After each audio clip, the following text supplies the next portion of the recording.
Good morning, good afternoon, good evening. कैसे हैं आप लोग सब? आज हम लोग अपने कैपिटल गेन के सेकेंड क्लास के पार्ट बी में हैं।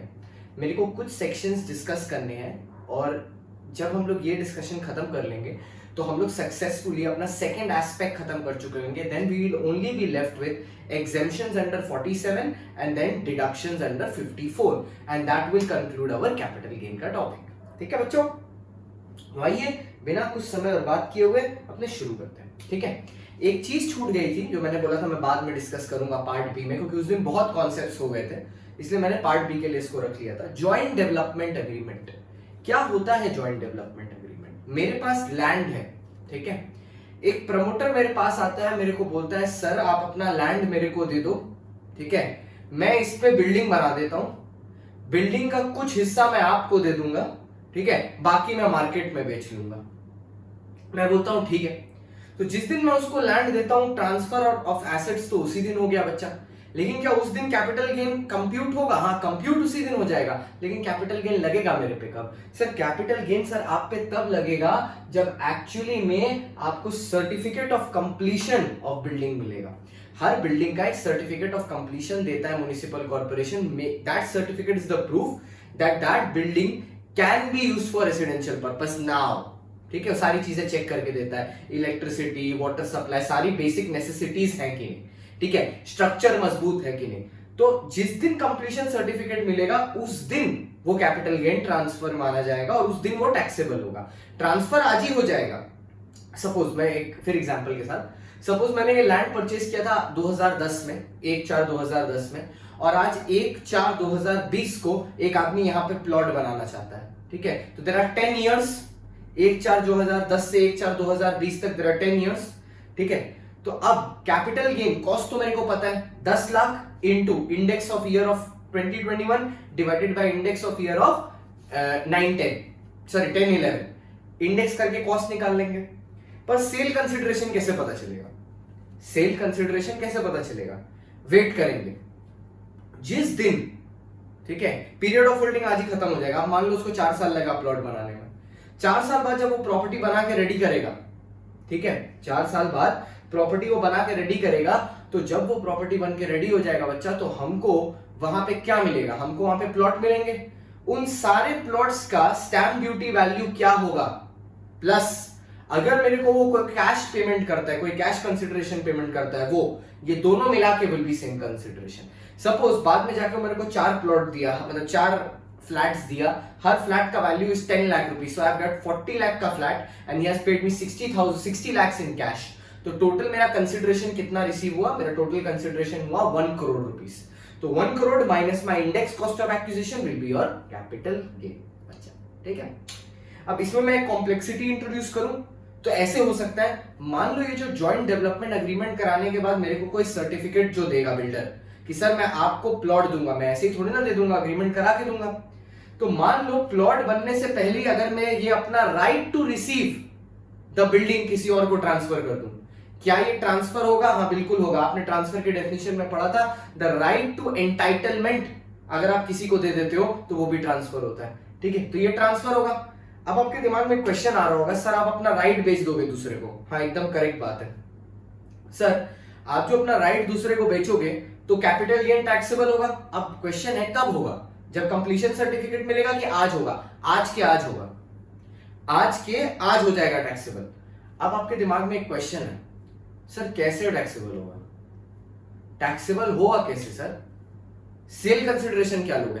वही 4 घर का एसडीवी जो फ्यूचर में जाके होने वाला है वो, प्लस जो कैश कंसिडरेशन मेरे को मिला है वो, माइनस कॉस्ट ऑफ एक्विजिशन जो मेरा है, ठीक है, कॉस्ट ऑफ एक्विजिशन जो मेरा है वो लेंगे।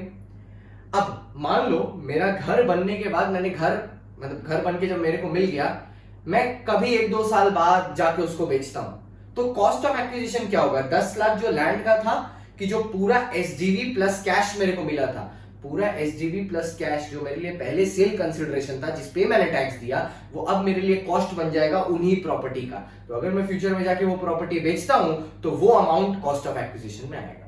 लेट्स सपोज, मैं एग्जांपल के साथ बोलता हूं, बहुत इधर उधर हो गया। सपोज मेरे को प्लॉट मिल गया, मैंने नहीं बेचा, मेरे को प्लॉट मिल गया और प्लॉट का टोटल वैल्यू 100 लाख था। मैंने इंडेक्स कॉस्ट करके 10 लाख को इंडेक्स किया, 20 लाख आया, 80 लाख पे मैंने टैक्स दे दिया। अब फ्यूचर में आज से 5 साल बाद, ठीक है, मेरे को सब प्लॉट बेचना पड़ा, मेरे को 2 करोड़ रुपीस का ऑफर है सारा प्लॉट बेचने के लिए, 2 crore rupees, that's a very handsome amount. तो मेरे को 2 करोड़ रुपीस का ऑफर है। अब अगर 2 करोड़ में सारा का सारा एसेट बेच दिया, suppose I sell off all the plots that I have, so 2 crore minus 100 crore if 3 साल के, इफ 24 मंथ्स के बाद हम बेचा है, तो then it becomes a long term capital asset. तो 24 मंथ्स के बाद अगर हम बेचा है long term capital asset, let's suppose हम 3 साल के बाद बेचा है, तो 100 लाख जितना मेरे को मिला था सेल कंसिडरेशन जिसपे मैंने टैक्स दिया था, into index of the year of transfer by index of the year of acquisition. तो 100 लाख इनटू, मान लो जो भी ईयर में बेचता हूं, सपोज हम बेचते हैं 24-25 में, तो index of the year of 24-25 divided by index of the year of acquisition. अब ध्यान में एक बात रखना, एक्विजिशन किस डेट का माना जाएगा, ये बहुत जरूरी है। एक्विजिशन किस डेट का माना जाएगा? क्या हम लोग एक्विजिशन लैंड का एक्विजिशन लेंगे या प्लॉट का लेंगे? कॉमन सेंस यूज करो। आप लैंड बेच रहे हो कि प्लॉट बेच रहे हो? प्लॉट बेच रहे हो ना, तो एक्विजिशन क्या चीज का लोगे? पीरियड ऑफ स्टार्टिंग प्लॉट का लोगे। कब से लोगे? जिस टाइम से certificate of certificate of completion तुमको मिला। That's all we have in joint development agreement. Let's see, joint development agreement, capital gain from transfer of land or building under a specified agreement shall be taxable in the year when the certificate of completion is required.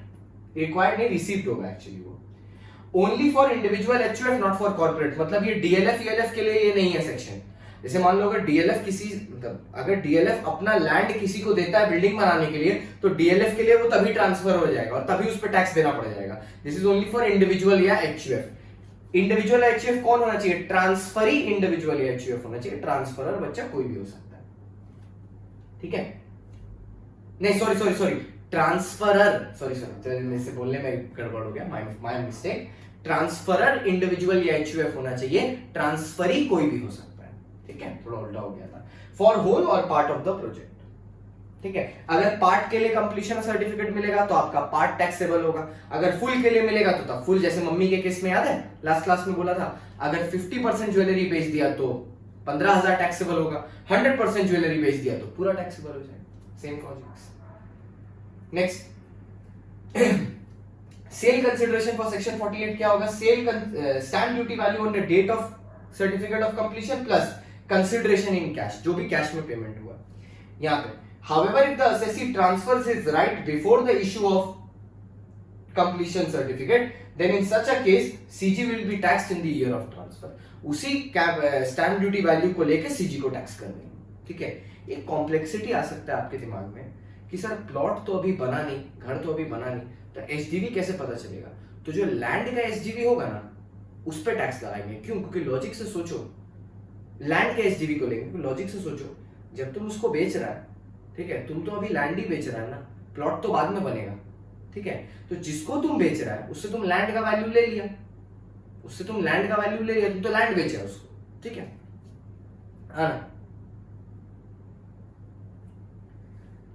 Next, no, ये एक slump sale का part है, ये last में miss हो गया था, जो मैंने बोला था वो पेज मिसिंग हो गया। देखिए वही मैं बोल रहा था, sale consideration of slump sale less net worth of the undertaking. Net worth में क्या आएगा? Total value of the assets of the division minus value of the liability या the book value. Revaluation consider नहीं करते। अब हम लोग एक बहुत इंपॉर्टेंट एस्पेक्ट पे आए हैं, कैपिटल गेन की इनकम टैक्स कैसे होती है। देखिए, कैपिटल गेन की इनकम पे स्लैब रेट लगता है, लेकिन बहुत सारे यूनिक चीज है इसके कैलकुलेशन में, तो आपको थोड़ा दिमाग ओपन करके सुनना होगा। सुनिए, कैपिटल गेन सिर्फ दो तरह का होगा, या तो लॉन्ग टर्म होगा या शॉर्ट टर्म होगा। तो मतलब एसेट भी या तो लॉन्ग टर्म होगा या शॉर्ट टर्म होगा, ठीक है? There is no third. तो पहले हम लोग क्या डिस्कस कर रहे हैं? Short term capital gain. और इसको मैंने अपने डिस्कशन को दो पार्ट में डिवाइड किया है कि सिक्योरिटीज के केस में क्या होगा। सिक्योरिटीज मतलब शेयर्स, डिबेंचर्स और ये सारी चीजें, बॉन्ड वगैरह, सिक्योरिटी के केस में क्या होगा, और अदर देन सिक्योरिटी के केस में क्या होगा, ठीक है? इससे क्या ना आपके दिमाग में चीजें डिवाइड होके जाएंगी तो बढ़िया से सेट हो पाएगा। इससे पहले हम लोग सिक्योरिटी की बात कर रहे हैं, ठीक है? कैपिटल गेन का, शॉर्ट टर्म कैपिटल गेन का एक सेक्शन है 111 बड़ा ए, 111 बड़ा ए। जो बोलता है अगर आपने रिकग्नाइज्ड स्टॉक एक्सचेंज पे, रिकग्नाइज्ड स्टॉक एक्सचेंज मतलब जो बेसिकली सेबी द्वारा अप्रूव्ड है, security exchange board of India, जैसे मुंबई स्टॉक एक्सचेंज या क्या बोलते हैं बॉम्बे स्टॉक एक्सचेंज या नेशनल स्टॉक एक्सचेंज, इसके बारे में बात कर रहे हैं। अगर आपने एक रिकग्नाइज्ड स्टॉक एक्सचेंज पे लिस्टेड इक्विटी शेयर्स को बेचा है या इक्विटी ओरिएंटेड म्यूचुअल फंड के यूनिट बेचे हैं या यूनिट ऑफ बिजनेस ट्रस्ट बेचे हैं। बिजनेस ट्रस्ट क्या होता है? ये एक तरह के म्यूचुअल फंड की तरह ही ऑपरेट करते हैं, पर ये बेसिकली प्रॉपर्टीज में इन्वेस्ट करते हैं। ये बिजनेस ट्रस्ट का कॉन्सेप्ट काफी नया है, आपके सीए फाइनल में आता है, सीएसीएस फाइनल में। It is basically an arrangement where I can invest in properties, ठीक है, I can invest in properties without actually buying a property, ठीक है, still I get the benefit of a property, rental income के तौर पे या dividend के through पे। It's just like a mutual fund which is investing in property instead of shares and debentures and stuff, ठीक है। Let's come back. तो क्या मैंने बोला, आपका एक रिकग्नाइज्ड स्टॉक एक्सचेंज पे बेच रहे होंगे, क्या बेच रहे होंगे? Listed equity share, equity oriented fund या यूनिट्स ऑफ बिजनेस ट्रस्ट। इसमें सिर्फ ये तीन ही कवर होते हैं और कवर नहीं होता है इस सेक्शन में, सिर्फ तीन। लिस्टेड, वो भी equity shares, listed equity shares, equity oriented mutual fund या यूनिट ऑफ बिजनेस ट्रस्ट बेच रहे हैं आप। कहां पे बेच रहे हैं? रिकग्नाइज्ड स्टॉक एक्सचेंज पे, और उनपे एसटीटी कटा होना चाहिए। एसटीटी मतलब सिक्योरिटी ट्रांजैक्शन टैक्स कटा होना चाहिए, एसटीटी डिडक्ट होना चाहिए, ठीक है। तो जब आप इनको सेल करोगे तो उसपे जो भी कैपिटल गेन आएगा उस पे 15% से टैक्स लगेगा। जो भी कैपिटल गेन आएगा उस पे 15% से टैक्स लगेगा, 15% से, ठीक है। ऑब्वियसली आप अपना कॉस्ट ऑफ एक्विजिशन लेस करोगे, उसके बाद जो अमाउंट आएगा उस पे 15% लगेगा। That is what I want to say. हाँ, लेकिन अगर आप एक IFSC international financial service centre के स्टॉक एक्सचेंज पे बेच रहे हो तो उस पे आईटीसी, सॉरी हम आईटीसी बोल रहे हैं, उस पे थोड़ा आईडीटी ज्यादा हो गया, जीएसटी, तो उस पे एसटीटी कटा हो या एसटीटी कटा हुआ ना हो, वो हमेशा टैक्सेबल, मतलब सॉरी, वो हमेशा इसी रेट पे टैक्सेबल होगा, वो 111A में कवर होगा इररिस्पेक्टिव ऑफ एसटीटी। बेसिकली हम लोग इंटरनेशनल फाइनेंशियल सर्विस सेंटर को और प्रमोट करना चाहते हैं, इसलिए हम लोग उसको और बेनिफिट देते हैं जिससे उसका काम और अच्छे से हो, ठीक है। नेक्स्ट, ये हो गया, आते हैं आगे बढ़ते हैं। अच्छा, मैंने लिख दिया ओनली फॉर इक्विटी शेयर्स, ठीक है, क्योंकि ऊपर मैंने लिस्टेड शेयर्स लिखा था तो आपको कंफ्यूजन ना हो, इसलिए मैंने लिख दिया ओनली फॉर इक्विटी शेयर्स। एक बात ध्यान रखना, यहां पे आपको एक स्पेशल रेट से टैक्स दिया जा रहा है। जब भी टैक्स में कोई स्पेशल रेट का टैक्स लगता है आपकी इनकम पे, तो उस पे जनरली डिडक्शन अंडर 6A नहीं अलाउड होता। चैप्टर 6A में जो डिडक्शंस लगते हैं 80C 80U, वो भी आएंगे बाद में, उनको, उनमें आपको इन्वेस्ट करना अलाउड नहीं होता। मतलब आप इन्वेस्ट कर सकते हो, उसका डिडक्शन नहीं मिलता। वही मैंने यहां लिखा है, no deduction under chapter 6A when you are covered by 111A, ठीक है। नेक्स्ट,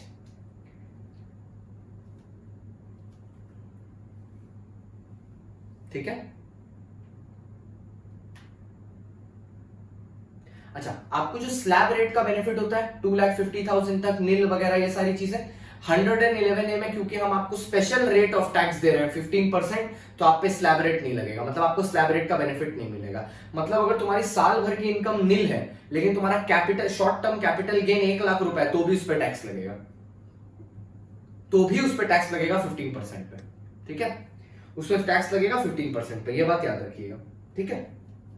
नेक्स्ट, अब मैं बोल क्या रहा हूं, लेकिन अगर मान लो इन तीन सिक्योरिटी को छोड़ के आपने कुछ बेचा जो शॉर्ट टर्म कैपिटल एसेट है, इन तीन सिक्योरिटी को छोड़ के आपने कोई सिक्योरिटी बेची जो शॉर्ट टर्म कैपिटल एसेट है, या आपने सिक्योरिटी छोड़ के कुछ भी बेचा जो शॉर्ट टर्म कैपिटल एसेट है, तो उस पर नॉर्मल रेट ऑफ टैक्स लगेगा जो स्लैब रेट्स था, और आपको स्लैब का बेनिफिट भी मिलेगा। क्यों आपको स्लैब का बेनिफिट मिल रहा है, दिमाग लगा के ये बात सोचिएगा। आपको स्लैब का बेनिफिट इसलिए मिल रहा है क्योंकि आपको कोई स्पेशल रेट ऑफ टैक्स नहीं मिल रहा है। अगर स्पेशल रेट मिलता तो स्लैब का बेनिफिट नहीं मिलता। स्लैब मतलब 2,50,000 तक नील, 5 लाख से 10 लाख तक इनकम पे कितना टैक्स लगेगा, वो वाला स्लैब के बारे में बात कर रहा है। मैं यहाँ पे नीचे आई बटन में ऊपर रेट्स ऑफ टैक्स वाले चैप्टर का आई बटन डाल दूंगा इस टॉपिक के साथ, आप उसको देख सकते हो, ठीक है। मैं एक काम करता हूं, पहले मैं इसमें जाके इसको लिख लेता हूं कि मेरे को आई बटन में ये डालना है, वरना फिर मैं भूल जाऊंगा। और भूल जाऊंगा, आप लोग तो याद दिलाएंगे नहीं, तो मैंने बोला खुद ही लिख लेता हूँ। ठीक है, मैं जब ये क्लास डालूंगा तब लिख लूंगा, अभी है नहीं मेरे पास। ठीक है, मैं याद से लिख लूंगा, और अगर मैं भूल जाऊं तो मेरे को कोई याद दिला देना, just in case if I forget.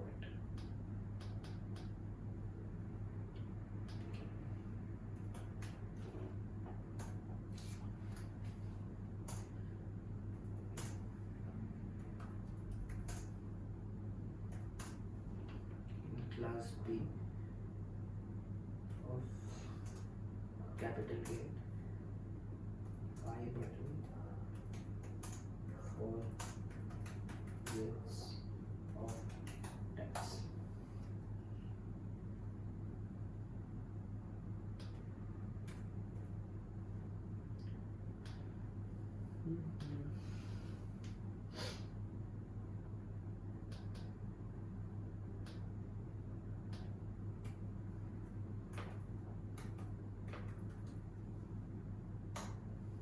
आते हैं वापस।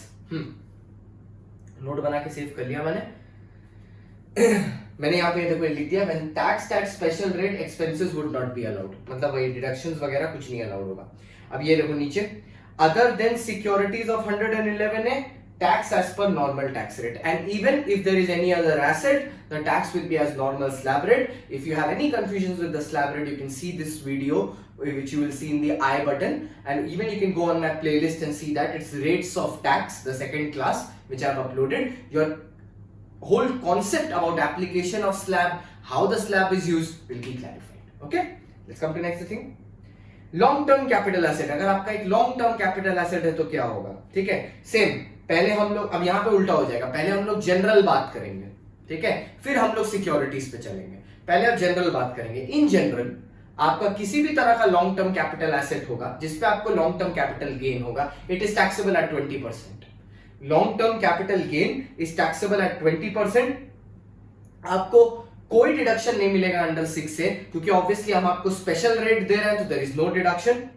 बेनिफिट ऑफ स्लैब आपको अलाउड होगा, रेसिडेंट को अलाउड होगा, नॉन रेसिडेंट को स्लैब का बेनिफिट नहीं मिलेगा। मतलब नॉन रेसिडेंट की जो ग्रॉस इनकम होगी लॉन्ग टर्म कैपिटल गेन वो टैक्सेबल होगी, लेकिन अगर आप आर हैं, रेसिडेंट हैं, तो आपको स्लैब का बेनिफिट मिल जाएगा एलटीसीजी पे, लेकिन आपको ये नहीं मिलेगा, डिडक्शंस अंडर चैप्टर 6 से नहीं मिलेगा, क्योंकि आपकी इनकम स्पेशल रेट से टैक्स्ड है। ठीक है, ये बात बहुत बड़ी है। ठीक है, benefit of slab is allowed to R, क्योंकि अक्सर दिक्कत क्या होती है, हम लोग ये रट लेते हैं कि अगर स्पेशल रेट है तो स्लैब भी नहीं मिलेगा, ऐसा जरूरी नहीं है, ये एक्सेप्शन है। अगर लॉन्ग टर्म कैपिटल एसेट है जिससे आपको 112 जनरल वाला कैपिटल गेन हुआ, इसका नाम ही है जनरल वाला, ठीक है, क्योंकि सिक्योरिटी वाला दूसरा है। जनरल वाला अगर आपको हुआ है तो वो 20% पे टैक्सेबल होगा और उस पर आपको स्लैब का बेनिफिट मिलेगा। जैसे ऊपर शॉर्ट टर्म कैपिटल गेन अगर 111 वाला नहीं होगा तो आपको स्लैब का बेनिफिट मिलेगा, वैसे कैपिटल गेन अगर 20% वाला 112 होगा तो आपको स्लैब का बेनिफिट मिलेगा। ठीक है, अगर आप ऑब्वियसली रेसिडेंट हो तो, अगर आप नॉन रेसिडेंट हो तब नहीं मिलेगा। नॉन रेसिडेंट हम चाहते हैं कि सारा टैक्स ले रहे बिना कोई बेनिफिट के। अब हम लोग सिक्योरिटीज में आते हैं। हमने सिक्योरिटीज को दो भाग में बांट दिया। एक है सेक्शन 112 का प्रोवाइजो, प्रोवाइजो मतलब उसके साथ साथ उसका जो एक्सेप्शनल रूल है, 112 का एक्सेप्शनल रूल प्रोवाइजो, और एक है 112A जो हमारा एक नया सेक्शन है। ठीक है, ये दोनों सेक्शन में डिफरेंस क्या है? 112 तब लगेगा जब आपने सिक्योरिटी को अदर देन स्टॉक एक्सचेंज बेचा, और 112 तब लगेगा जब आपने सिक्योरिटी को स्टॉक एक्सचेंज पे बेचा। फिर से बोल देता हूं, 112 का प्रोवाइजो तब लगेगा जब आपने सिक्योर एसेट मतलब क्या बोलते हैं शेयर्स या सिक्योरिटी को ऑन द स्टॉक एक्सचेंज बेचा है, और 112A वाला तब लगेगा, सॉरी 112 का प्रोवाइजो तब लगेगा बच्चा जब आपने स्टॉक एक्सचेंज पे नहीं बेचा है, other than stock exchange asset को बेचा है। अदर देन स्टॉक एक्सचेंज कैसे हो सकता है? आप डायरेक्टली एज अ सेलर किसी बायर के नाम पे शेयर कर दो, ठीक है, by transferring your share certificate without going through the stock exchange, ये भी आप कर सकते हो। तो अगर आपने वो किया है तो प्रोवाइजो लगेगा, और अगर आपने स्टॉक एक्सचेंज पे बेचा है तो 112A लगेगा। आइए पहले देखते हैं प्रोवाइजो। प्रोवाइजो में क्या क्या सिक्योरिटी कवर होती है? लिस्टेड शेयर्स, वो भी इक्विटी, डिवेंचर और बॉन्ड। लिस्टेड शेयर्स, डिवेंचर और बॉन्ड, ये तीन चीजें कवर होती हैं, listed shares, debenture, bond, LDB। ठीक है, अगर आप सेल कर रहे हो अदर देन स्टॉक एक्सचेंज तो यहां चॉइस आ जाती है। ठीक है, आप टैक्स ले सकते हो, मतलब चॉइस नहीं, एज इन टैक्स आप पे लगेगा lower of the two. Lower of the two मतलब हम इन दोनों तरीके से आपका टैक्स निकालेंगे, असेसी को बेनिफिट देंगे, जहां से कम आएगा वो इनकम को टैक्स करेंगे। जैसे 20% विद इंडेक्स लगाएंगे या 10% विदाउट इंडेक्स। 20% विद इंडेक्स मतलब इंडेक्स कॉस्ट ऑफ एक्विजिशन लेके, और 10% विदाउट इंडेक्स, दोनों में से जो भी लोअर आएगा उसको टैक्स कर देंगे। लेकिन कुछ चीजें ध्यान में रखिएगा, बॉन्ड्स और डिवेंचर पे मैंने पहले भी बोला आपको इंडेक्स का बेनिफिट नहीं मिलता है। ठीक है, तो बॉन्ड्स और डिवेंचर पे तो 10% ही लगेगा विदाउट इंडेक्स। ठीक है, बॉन्ड्स और डिवेंचर पे तो 10% ही लगने वाला है विदाउट इंडेक्स, सीधी सी बात, तो उसका टैक्स तो 10% पे फिक्स्ड है। तो ये जो 20% विद इंडेक्स है, ये है किसके लिए? लिस्टेड इक्विटी शेयर्स के लिए, सिंपल सी बात। और एक ठो याद है bond, sovereign gold bonds, sovereign gold bonds के लिए। ठीक है, देखो bonds and debentures are not allowed for index if long term capital asset. ठीक है, अब सर 112 क्या रोल प्ले करता है? पहली बात, 112 में नया सेक्शन है, असेसमेंट ईयर 1920 से ही एप्लीकेबल है। इसके पहले एक सेक्शन हुआ करता था 1038, सेक्शन 1038, जो 1038 क्या करता था, लॉन्ग टर्म कैपिटल गेन जो आपको होता था, क्या बोलते हैं इस पे, एसेट्स पे, मतलब सॉरी शेयर्स पे, long term capital gain listed equity shares में, उसको एग्जाम करवा देता था। अभी जो सेक्शन है ये 112 में, ये आपको एक स्पेशल तरह का बेनिफिट देता है। ये बोलता है अगर आपने लिस्टेड शेयर्स, इसकी बातें ना 112 की बातें एकदम 111 की बातें की तरह, शॉर्ट टर्म की तरह, क्यों दिखाता है? आपको शेयर्स बेचने हैं, आपको सामान बेचना है, सिक्योरिटी बेचना है लिस्टेड स्टॉक एक्सचेंज पे। कौन सा सिक्योरिटी कवर्ड है? Same, listed equity shares, equity oriented mutual fund या यूनिट्स ऑफ बिजनेस ट्रस्ट। यही 311 में थे, यही 3 इसमें भी है। ठीक है, यही 3 same, listed equity share, equity oriented mutual fund and units of business trust. ये 3 चीजों को आपको बेचना है। ठीक है, ये 3 में से किसी को भी बेच सकते हैं, तीनों को बेच सकते हैं। तो बेसिकली लॉजिक क्या है, अगर आप ये तीनों को स्टॉक एक्सचेंज पे बेचते हो, रेकग्नाइज स्टॉक एक्सचेंज पे, और इस पे एसटीटी कट है, ऑब्वियसली अगर आप आईएफएससी में हो तो एसटीटी काटने का दरकार नहीं है। अगर इन पे एसटीटी कटा है तो आप पे टैक्स लगेगा अंडर सेक्शन 112A, जहां पे आप पे टैक्स लगेगा सिर्फ और सिर्फ 10%, और साथ ही साथ आपका long term capital gain 1 lakh रुपए तक एग्जेम्प्ट होगा। मतलब अगर आपका long term capital gain suppose 5 lakh आया, ठीक है, तो आपका लॉन्ग टर्म कैपिटल गेन सिर्फ 4 लाख टैक्सेबल होगा, वो भी 10% पे। पर बस इसमें एक और डिसएडवांटेज भी है, यहां आपको इंडेक्स लेने नहीं मिलेगा, मतलब इंडेक्स कॉस्ट ऑफ एक्विजिशन नहीं मिलेगा। इस सेक्शन में कॉस्ट ऑफ एक्विजिशन एक दूसरी तरह से निकाला जाता है, as per not per as per section 55, it is calculated as per section 55 two CA कर रहा है चार्टर्ड अकाउंटेंट, 55 टू सीए। तो मतलब लॉजिक क्या है, नॉर्मल केसेस में लगता है सेक्शन 55 कॉस्ट ऑफ एक्विजिशन के लिए, अगर 112A अट्रैक्ट हो रहा है तो 55 टू सीए लगेगा। ठीक है, आइए मैं दिखाता हूं आपको 55 टू सीए। अब 55 टू सीए में कॉस्ट ऑफ एक्विजिशन निकलता कैसे है, देखिए, cost of acquisition shall be higher of, cost of acquisition shall be higher of A and B, A and B का हायर होगा। ठीक है, ए में क्या है, कॉस्ट ऑफ द एसेट, क्या इंडेक्स लिखा है? नहीं, कॉस्ट ऑफ द एसेट। तो सपोज मैंने जो शेयर्स खरीदे थे जैसे रिलायंस के, उनका कॉस्ट है 1000 rupees per share and I have 10 shares, तो कॉस्ट कितना हो गया 1000 इंटू 10, 10,000, तो कॉस्ट ऑफ एसेट 10,000। अब बी बोल रहा है लोअर ऑफ द फॉलोइंग, मतलब इन दोनों में लोअर देखेंगे, फिर इसमें और इसमें हायर देखेंगे। तो इन दोनों में लोअर में क्या है, एफएमवी ऑफ द एसेट, मतलब आज जिस दिन हम ये ट्रांसफर कर रहे हैं इस दिन इसका मार्केट वैल्यू कितना है। लिस्टेड शेयर्स का मार्केट वैल्यू है, लिस्टेड सिक्योरिटी का मार्केट वैल्यू निकालना बहुत आसान है, आप खोल के देख लो। जैसे फॉर एग्जांपल मान लो हम आज देखते हैं, चलो देखते हैं, मान लो हमने रिलायंस का सही में खरीदा था, ठीक है, अब मान लो रिलायंस का आज शेयर प्राइस कितना है, लेट्स सी, रिलायंस का शेयर प्राइस इज 2116, ठीक है, तो ये रिलायंस का क्या हो गया fair market value. Now suppose I have purchased ठीक है, I told you I purchase how many, I purchase 10 unit, 10 shares. So अब fair market value of the asset में आ जाएगा 21,160, 2166 इंटू 10, 21,160। और सेल कंसिडरेशन कितना है, हम जब आज इनको बेच रहा है, ऑब्वियस सी बात है, अगर हम आज इनको बेच रहा है तो नॉर्मल सिनारियो में हम स्टॉक एक्सचेंज पे बेचेगा तो मेरे को स्टॉक एक्सचेंज का ही रेट मिलेगा। तो सेल कंसिडरेशन कितना है, 21,160। इन दोनों में लोअर कौन सा है, इन दोनों में लोअर कौन सा है सर, इन दोनों में लोअर का तो छोड़ो, ये दोनों एक ही है। ठीक है सर, क्या ये दोनों अलग हो सकते हैं, बिल्कुल हो सकते हैं।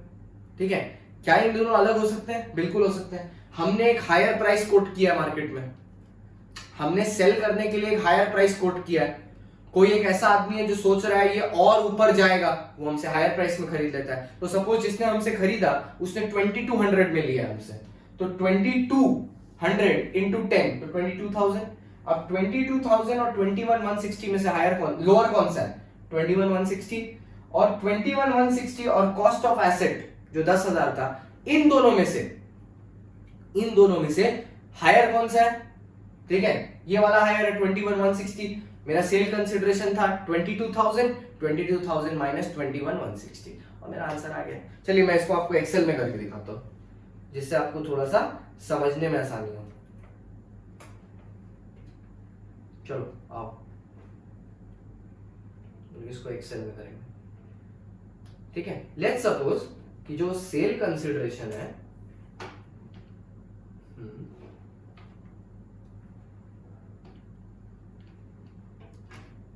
लेट्स सपोज जो सेल कंसिडरेशन है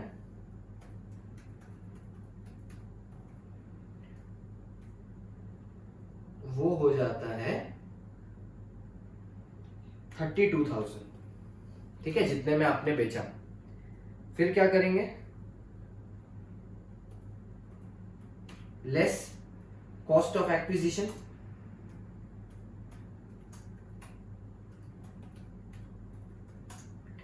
एज पर 55 टू CA।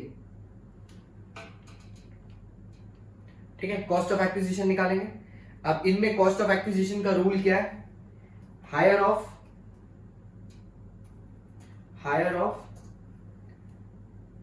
क्या, higher of cost of asset, cost of assets, higher of cost of assets. एक सेकेंड, चार्जर बड़ा प्रॉब्लम है।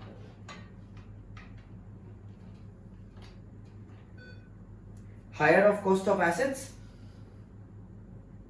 ठीक है, फिर नेक्स्ट लोअर ऑफ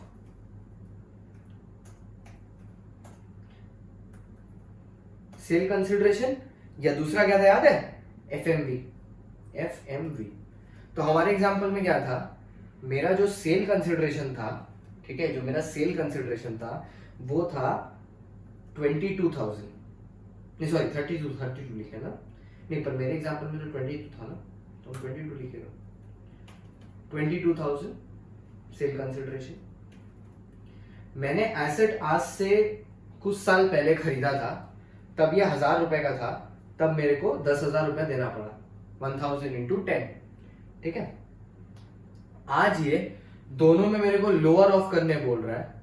ठीक है, थोड़ा जूम कर देता हूं। आज ये मेरे को दोनों में लोअर करने के लिए बोल रहा है। आज मैं एफएमवी देखता हूं तो ये 21,160 का एफएमवी है।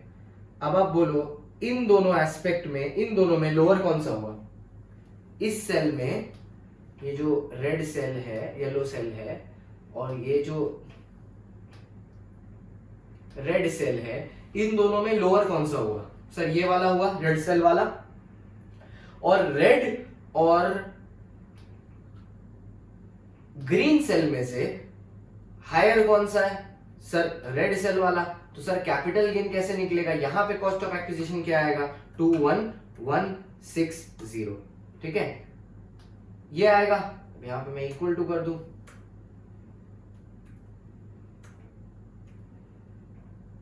ठीक है,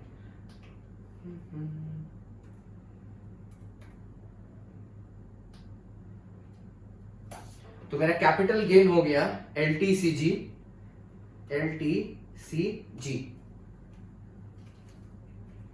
माई कैपिटल गेन इज LTCG।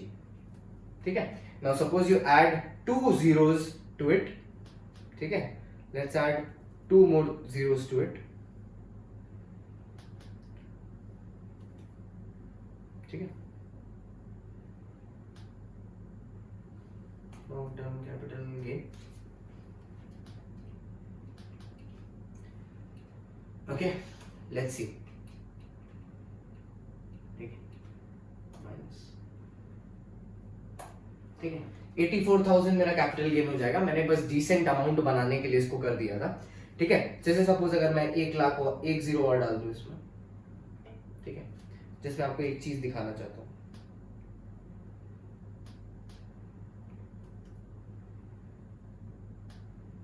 ठीक है, 8,40,000 हो गया। इससे ना पहले 1 लाख रुपीज लेस होगा, 1 लाख रुपीज इससे लेस होगा, लेस एग्जेम्पशन रुपीज 1 लाख। ठीक है, तो ये 1 लाख रुपीज इससे लेस होगा। ठीक है, 8,30,000 पे हम लोग निकालेंगे 10%। ठीक है, तो 8,30,000 पे we'll calculate 10%, that 10% will be your taxability for long term capital gain। ठीक है, तो आज का लेक्चर हम लोग यहीं समाप्त करते हैं। हम लोग ने पार्ट बी भी कर लिया अब इसका, तो पार्ट ए और पार्ट बी आप साथ में देखिएगा। मैंने अलग अलग रिकॉर्ड किया क्योंकि कॉन्सेप्ट थोड़े भारी थे, तो आप साथ में देखिएगा। फिर सेम बात मैं बता देता हूँ, जीएसटी के क्लासेस चल रहे हैं हमारे, नंबर नीचे है, आप इन पे इंक्वायरी कर सकते हैं। और अब सेम 4 के एग्जाम्स भी होने वाले हैं, डीटी मैं आपको यहाँ पे फ्री करवा दे रहा हूँ। और कॉस्ट और इकोनॉमिक्स के लिए मैं आपको बेस्ट से बेस्ट फैसिलिटी प्रोवाइड करूंगा। आप एक नंबर पे टेक्स्ट करिए और इंक्वायरी करिए। ठीक है, thank you so much for watching. Like, subscribe, share कर दीजिएगा वीडियो को। Thank you.